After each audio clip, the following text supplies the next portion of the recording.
గ్రౌండ్లో డీటెయిల్గా మాట్లాడుకుందాం. అండ్ ఇదే అంశానికి సంబంధించి మరింత సమాచారం అందించేందుకు గ్రౌండ్ నుంచి ఆదిలాబాద్ నుంచి అప్డేట్ అందించేందుకు రవి నాయక్ లైవ్లో సిద్ధంగా ఉన్నారు. ఒకసారి రవి నాయక్ దగ్గరికి వెళ్ళే ప్రయత్నం చేద్దాం. రవి, ప్రస్తుతం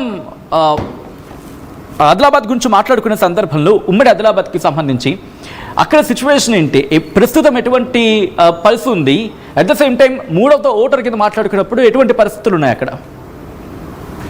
సచిన్, ఉమ్మడి ఆదిలాబాద్ జిల్లా వ్యాప్తంగా 10 మున్సిపాలిటీలకు సంబంధించి ఎన్నికలకు అన్ని ఏర్పాట్లు పూర్తయ్యాయి. అయితే గ్రౌండ్లో ఎన్నికల వాతావరణం చాలా నిశ్శబ్దంగా కొనసాగుతున్న పరిస్థితి. పలు ప్రధాన పార్టీలు ప్రలోభాలు కూడా పెడుతున్నాయి. అయితే ఇప్పటికే ఆర్టీవీ సర్వే చేసి సర్వేలో ఎక్స్క్లూజివ్గా ఇప్పుడు మనం చూపెట్టే సర్వే ఏదైతుందో ఇది ఒక రకంగా చరిత్రాత్మకంగా ఉండబోతుంది. చాలా పక్కాగా రేపు 99% ఇదే నిజం కాబోతుంది. ప్రధానంగా మనం ఆదిలాబాద్ మున్సిపాలిటీ చూసినట్టు కనుక అయితే ఆదిలాబాద్ మున్సిపాలిటీలో 42 వార్డులు ఉన్నాయి. 42 వార్డులో చాలా క్లియర్గా ఆర్టీవీ ఇంతకుముందు చెప్పినట్టుగా అదే జరగబోతుంది. దీంట్లో ప్రధానంగా కాంగ్రెస్తో పాటు ఇతరులతో ఇటు ప్రధానంగా పీఠం కైవసం చేసుకునే పరిస్థితి చాలా క్లియర్గా కనబడుతుంది. ఇటు ప్రధానంగా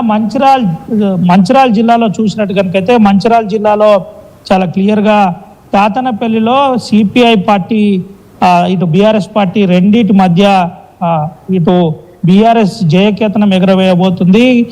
దీంతో పాటు మనం చెన్నూరుకు వెళ్తే చెన్నూరులో కూడా కాంగ్రెస్ పార్టీ ఆధిక్యంలో ఉంది. ప్రస్తుతానికి పోటాపోటీగా ఇద్దరి మధ్య పోటాపోటీ కనబడుతున్న పరిస్థితి కనబడుతుంది. ఇక్కడ నుండి మనం ఆ మున్సిపాలిటీ కాగజ్ నగర్కు వెళ్తే కాగజ్ నగర్లో కూడా పోటాపోటీ ప్రచారాలు నడిచాయి. ఇది 2 పార్టీల మధ్య కాకుండా ఇక్కడ 3 పార్టీల మధ్య ప్రధాన పోరు ఉండబోతుందని మనం అనుకున్నాం. కానీ ఇక్కడ చాలా క్లియర్గా భారత రాష్ట్ర సమితి వర్సెస్ బీజేపీగా మారింది. కాంగ్రెస్ పార్టీ పెద్దగా ప్రభావం ఎక్కువ మొత్తంలో చూపెట్టలేకపోయింది. 30 వార్డుల్లో అక్కడ ఎన్నికలు కొనసాగుతున్న పరిస్థితి. దీంట్లో మనం చెప్పినట్టుగా రిజల్ట్ పక్కాగా ఉండబోతుంది.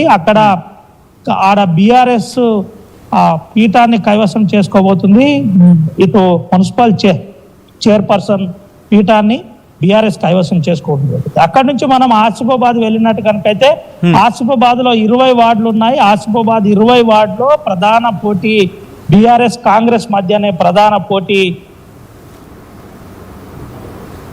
అటు ఢిల్లీ పార్టీ అయినటువంటి బీజేపీ భారతీయ జనతా పార్టీకి మనం చెప్పినట్టుగా అక్కడ స్క్రీన్ పై కనబడుతున్నట్టుగా ఆ స్థానానికే ఆ డిజిట్కే పరిమితం కాబోతుంది. అక్కడ పోటాపోటీగా ముందుకు వెళ్తున్న పరిస్థితి కనబడుతుంది. అక్కడ నుంచి మనం నిర్మల్కు వెళ్ళినట్టుగైతే నిర్మల్లో రిజల్ట్ ఆసక్తికరంగా ఉంది. రిజల్ట్ నిర్మల్లో బీజేఎల్పీ నాయకుడు ప్రధాన నాయకుడు ఎమ్మెల్యే అక్కడ ఉన్నాడు. అయితే మహేశ్వర్ రెడ్డి ఇలాకాలో అక్కడ కాంగ్రెస్ పార్టీతో కూడి ఎంఐఎం అక్కడ స్థానాన్ని కైవసం చేసుకోబోతుంది. కాంగ్రెస్ ఖాతాలో అటు ప్రధానంగా కనబడుతుంది చైర్పర్సన్ అక్కడ ఫామ్ చేయబోతుంది. అక్కడ నుండి మనం కొద్దిగా ఖానాపూర్కి వచ్చినట్టు కనుకైతే ఖానాపూర్లో కూడా బీఆర్ఎస్ జయకేతనం ఎగరబోతున్నట్టు ఆర్టీవీ ఎక్స్క్లూజివ్ సర్వేలో తేలింది.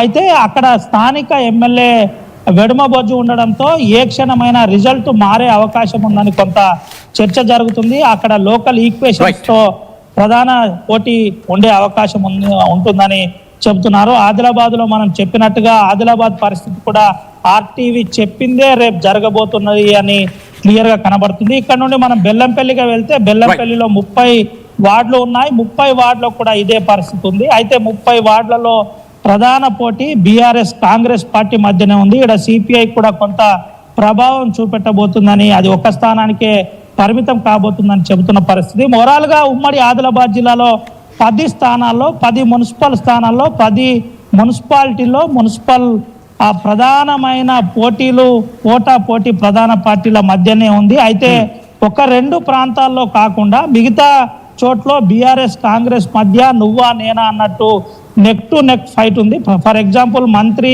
వివేక్ వెంకటస్వామి ఇలాకాలోని చెన్నూరు అని చెప్పుకోవచ్చు. చెన్నూరులో కూడా ఫైట్ గట్టిగా ఉన్నప్పటికీ ఆడ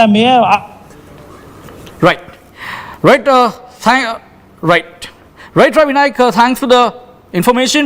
మొత్తంగా మాత్రం ఉమ్మడి ఆదిలాబాద్ గురించి మాట్లాడుకున్న సందర్భంలో డామినేషన్ కంప్లీట్గా కాంగ్రెస్ కనిపిస్తోంది అక్కడ.